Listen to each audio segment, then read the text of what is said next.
All right, so here's what a prepped out corner trim looks like.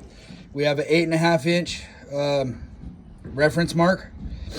Our Hardy board is 8 1/4 tall. I like to stick my corner trim 1/4 inch down past my Hardi. And we have an 8 1/4 reference line on the wall. This is for a 2-story section, so we have a 4-foot splice. And we caulk the inside corner of what our corner trim makes, and we pre-nail it together. And that's Hardi trim. And then we got this wall prepped out. And you can see this is pre-notched to receive this trim here, right? Which is a little mini belly band. And it has a 1/2 inch gap up there, so we can slip our panel soffit in up there. And then we got all the lines on the wall. We have a first reference line here.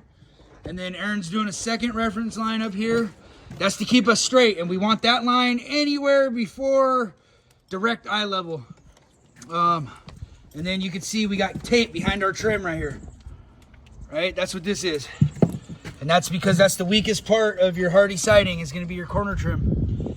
So this is a last ditch effort to keep water out of your framing. So that's what you should look like. Again, every single stud is laid out, 2 reference marks, and we're ready to jam. So now I can get starter numbers. And right here, we're actually snapping this other line right here, swoop, from there to there. That's a 35 mark. Increments of 7, so that's top of board. This is like what, 5 courses up, another top of board. And that's right before eye level.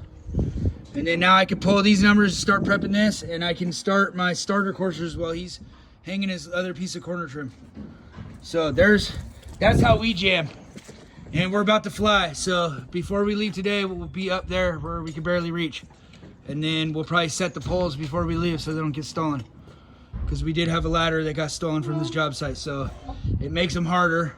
Obviously, if thieves really wanted your stuff, they could just get up there and unbolt it. But it makes it a pain in the neck to get. So that's where we're at. That's how you set up. And that's how you keep your boards consistent. And now we're about to get to it.